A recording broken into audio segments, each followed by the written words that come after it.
Jason in St. Charles, Illinois. I wanted to start out, and I was hoping I can kind of get to a couple points, so I'll kind of try and move this. But my first, and I could just kind of give you guys the floor and just maybe explain to me, because you both seem like you're very smart people and capable people, just what it is that you don't believe in. Because I know that as an atheist, it's basically just an absence of a belief, that you're willing to express. I'm not going to list for you every possible thing that I don't believe in, because that's absurd and we would be here forever. What I do instead is say, to whoever I'm talking to, what is it that you're claiming? What is it that you believe in? Why? And I can tell you whether I agree or not. And with regard to the God question, the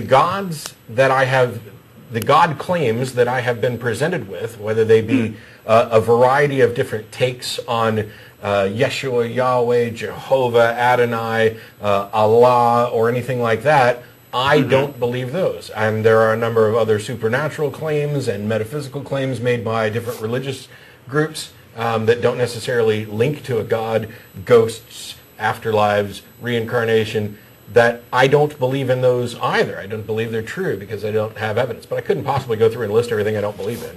And okay. If somebody defines, this pen as God, well, okay, I obviously believe it exists. I think they're rather stupid for calling it God, because you've put a label on this that, based on normal usage, just doesn't apply. Right. Yeah, and I think the word God has all these connotations that go along with it now. So it's like someone says, yeah, I believe in God. You have to have this, well, what do you mean by that? And then you could have either skepticism, or you can go into elaborating on different things. So one of the things I just want to, say is that for me, it's like my definition has to be more realistic, and I guess it's just like it makes more sense to me in my mind that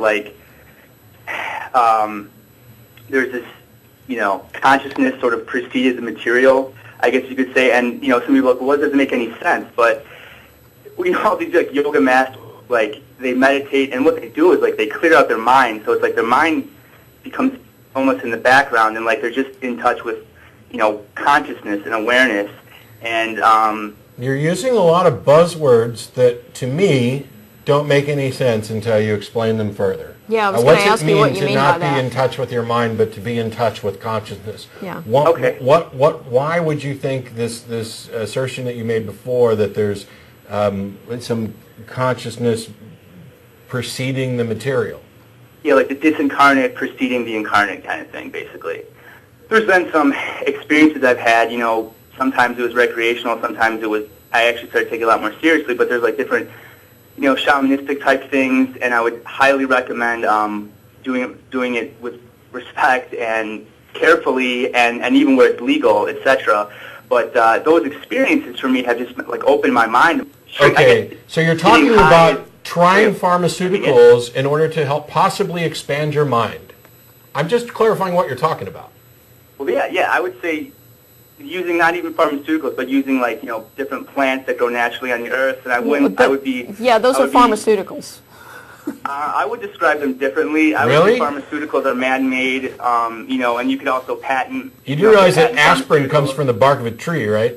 Yeah. What's that? You do realize that aspirin comes from the bark of a tree, right? What I'm telling you, yeah, but pharmaceuticals, you can patent pharmaceuticals. Whatever, it doesn't matter what you label it. Get to whatever it is you're claiming. I wasn't even objecting. Let me say this: if somebody wants to get high, especially where it's legal, go for it.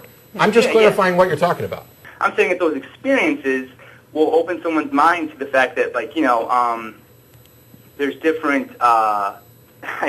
There's different frequencies of consciousness, that sort of thing, and really, to me, it's just sort of. What does that mean? What does that mean? Different frequencies of consciousness.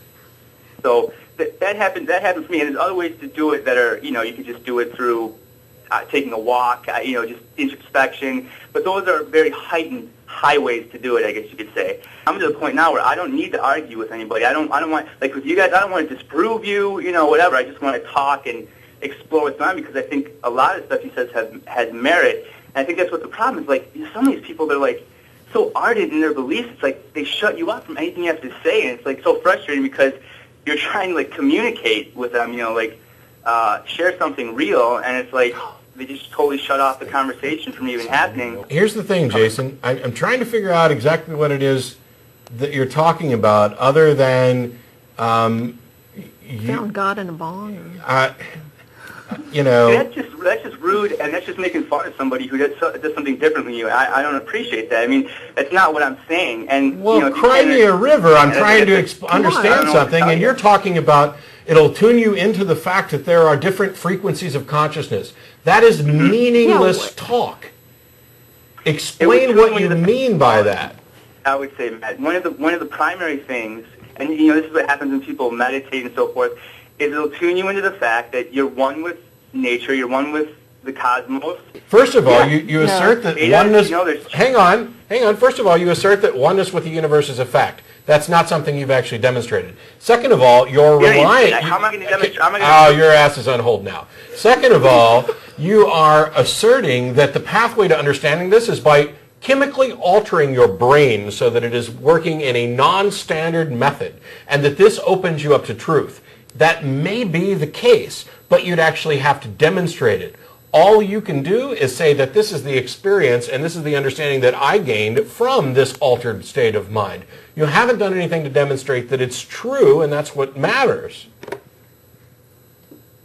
You there? Is he on hold?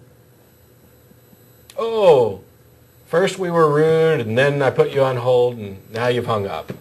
What did you smoke before you called?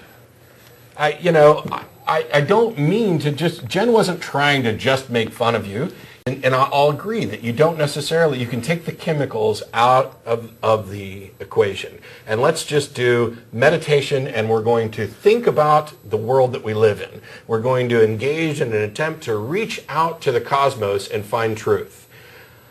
Maybe you'll come to some sort of epiphany. Maybe you'll gain a better understanding about who you are or what the universe is. But whatever understanding you come to needs to be demonstrated as true.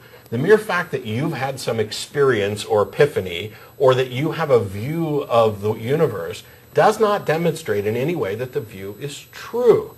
No more so than Paul's Damascus Road experience demonstrates to anybody else that Jesus exists and is the Son of God. That's the kind of thing we're talking about. I mean, do you think that I've never been high in my life? Do you think that I've never tripped out before? I watched a piece of pizza turn into a lizard from an M.C. Escher painting and crawl across over to the side. I have had hallucinations like that. So what? I felt one with everything, but that doesn't mean I am. That's the problem. That's the thing you have to demonstrate. And while you can come on all day long and advocate, getting high and thinking about the universe, and by the way, not speaking for the ACA here, but for me personally, I'm generally in favor of the legalization of a lot of different drugs. And if it's legal in your area and you want to take a particular chemical and you're not hurting anybody and you're a responsible adult who's taking responsibility for their actions, go for it.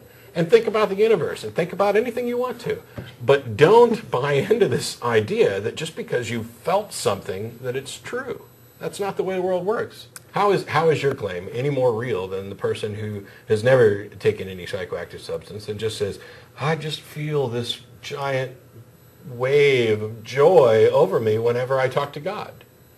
Okay, you're experiencing something, and that's how you express it. What's true? That's the only thing I care about, is what's true.